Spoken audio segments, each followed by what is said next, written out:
唔知咧，你有冇試過咧？大家有冇試過咧？咁睇一隻股票啊，即係上市公司啦。咁年年派成績表，咁每一季都有派息嘅。派息代表嗰間公司即係分紅利啦，即係你做股東咁有大家賺到錢，咁啊大家分享賺到利潤咁樣啦。咁係啦，就係咁樣啦。咁但係即係會唔會覺得係咯，年年有業績幾好啊，季季都派息。咁但係硬係有種感覺，覺得喂唔好對路喎。咁咧其實咧呢種感覺咧係當然係直覺啦。咁但係其實係真係有啲特色嘅。咁啊，今次咧我哋咧講八字，我哋講咧就係叫石藥集團。我哋講佢個結構啦。咁呢即係八字結構啊。咁呢間公司咧就係1994年名盤嚟嘅。咁係唔講咁多，唔講咁多啲吹水嘢，咁啊直接講八字同埋特色。佢間公司係啊。咁石藥集團咧就做藥嘅。咁啊係啦，名啊講寫都做藥，可能石家莊啦，唔知係咪？咁佢咧就唔係一間普通藥廠嚟嘅，即係簡介嘅話，AI 話俾我聽，咁啊中國成藥界嘅龍頭嚟嘅。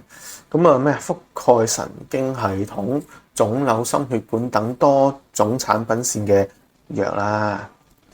中藥定係西藥啊？唔知啊，西藥咯，應該係啦。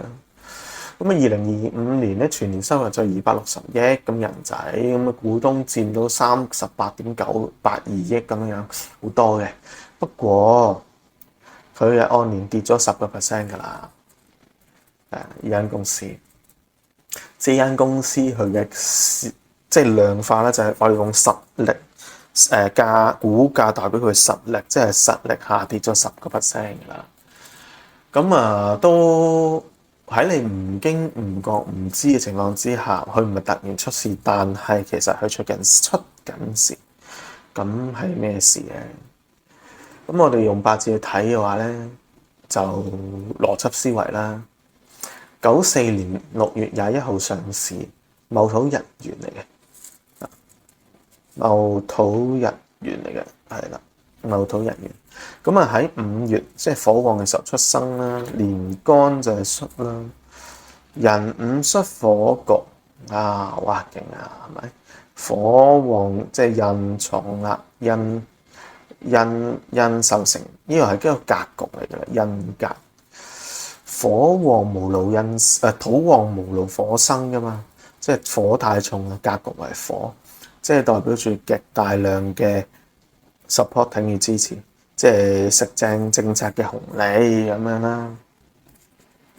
咁亦都同時講就係丁係供應商，即係話佢原材料各方面係有掌握住一啲嘅優勢，極大嘅優勢。就係咁啦。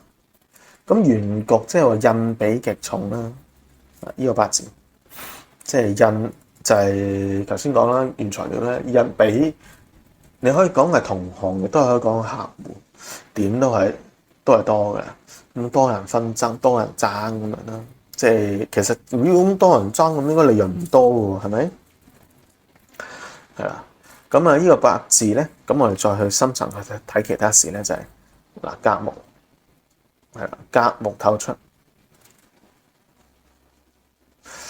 喺呢個情況之下，甲木透出咧就係比火重蝕嘅，即係呢個甲木代表咩？7殺，即係話依間公司因為政策支持關係，之前所講啦，喂好重嘅競爭，好重嘅客戶應該會掠水啦。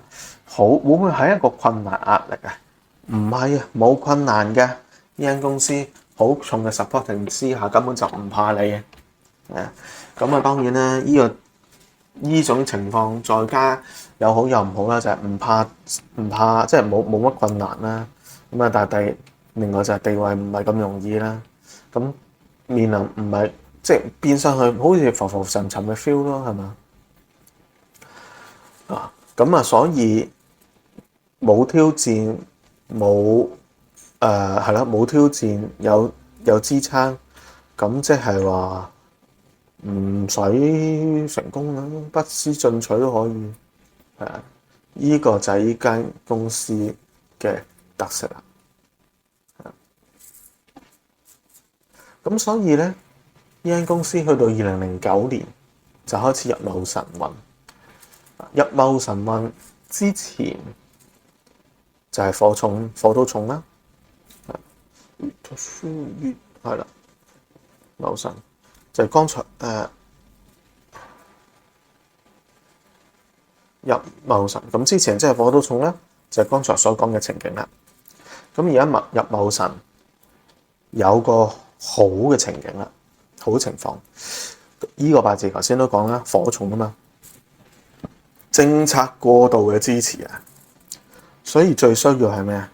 咁梗係對付個格局啦，即係揾人幫手多啲分擔，supporting，咁啊做大個餅啦，咪成功咯。賣藥嘅啫，係咪買賣嚟噶嘛？客多咪得咯。因為印重咧，即係長係可以係好，但係長遠嚟講，其實係令削弱咗呢間公司嘅能力噶嘛。所謂印客僥倖奪食咁啊，即係收入唔得噶嘛會。咁所以去到神地雖然木重啦，即係目標啦，殺制劫係咪制唔到嘅？呢個都唔係制嘅，最主要係泄火。咁所以會係減輕咗格局對自己帶來嘅過度嘅困厄，所以係提升。咁但係當然有個特色啦，咁戊土出嚟啦，咁係真係會想用甲木嘅。咁戊土成日都話啦，我哋十干性情戊土起甲木嘅疏啊嘛，疏土啊，咁甲木喺度就得啦，唔夠力啊嘛，咁咪所以係冇咁好嘅。好，但係對比之前咪好少少咯。呢個咪咁嘅情景咯，即係公司有進提升嘅。上市之後上市之後10幾年咁浮浮沉沉一排啦，咁去到2009年有稍有提升，咁所以頭先都講係木嘅問題啊嘛，咁所以去到丁卯運咪好唔同咯，係嘛？木重啊嘛，丁卯嘅時候木旺，好啦，木旺壓力大增啦。咁戊土就好擔心木過重，會唔會啊？唔擔心，都話啦，原局火重啊嘛，有政策支持，怕什麼？呢個咪就係最好嘅情景咯。其一，咁所以咪即係上運之後再有提升咯，即係而家係再提升嘅情景嚟㗎，就係咁啦。好啦，咁2025年上半年。在呢度係講大運提升，咁但係如果我哋加埋流年去睇，又另一個光景。之前木過重有火蝕，咁咪好咯。而家離多處丙午，火反重，所以聽翻嚟，喂，師傅。又神反轉啊！喂，係呢隻八字神反轉喎，火又重翻喎，火土又重翻，唔怕甲木喎，直用甲木係咪啊？直用甲木去克咪好咯，咁就唔好啊！因為直用甲木去克嘅時候，等等啊！翻嚟，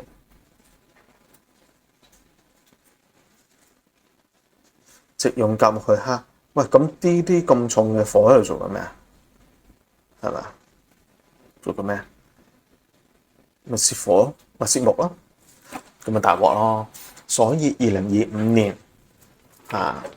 如果睇翻數字，咁唔使我講，睇翻數字即係 AI 話俾我聽。依間公司收入就百幾億啦，跌咗10幾個 percent 噶啦。咁就係最主要就係成藥嘅價格下跌啦，因為用木即係要製結啦，即係要令到自己有多啲嘅地位，但係政策嘅關係之下而拖累咗呢個嘅即係競爭力啊，咁變相賣嘢好困難，咁要減價賣。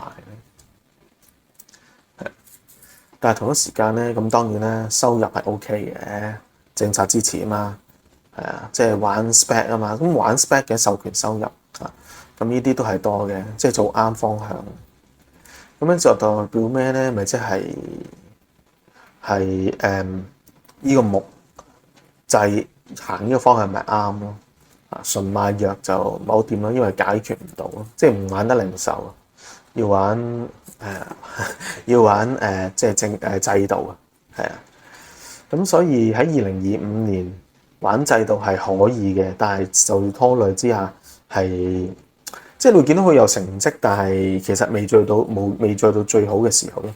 咁所以如果當我哋知道係呢個八字重點係木，以木克土而火為忌，咁所以水就係緊要啦。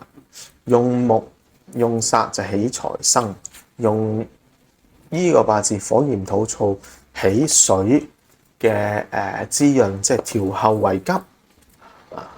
古書就係咁講啦。咁所以只要一有機會就成功。咁所以機會嚟到未啊？未到。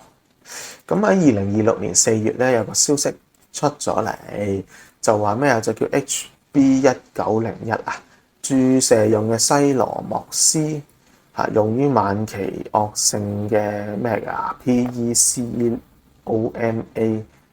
PECOMA 嘅咩 IB 3期研究，真係唔知達到主要療效終點啊！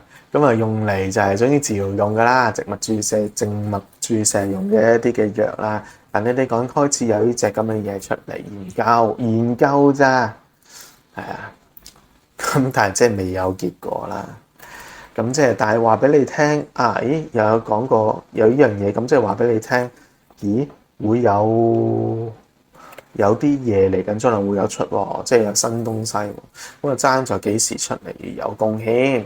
咁貢獻頭先都講啦，水旺咪有咯，財利機會啊嘛，生煞，於是拉開咗個競爭嘅分野嘅優勢啊，咁先成功，制火，咁所以未得嘅呢間公司。所以調翻轉講，呢間公司喺火旺嘅今年唔係太對路啦。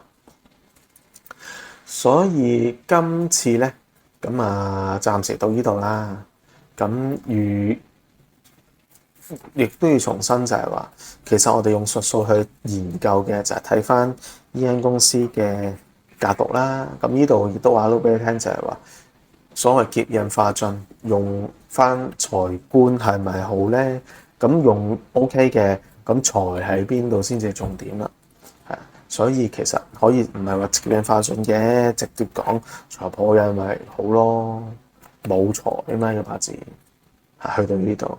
咁今次分享就到呢度咁希望大家多啲 subscribe 啦，咁即係可以聽多啲八字點樣拆啦，又順便係啦，又有咁好嘅例子，咁希望下次再見到大家下次見，多謝。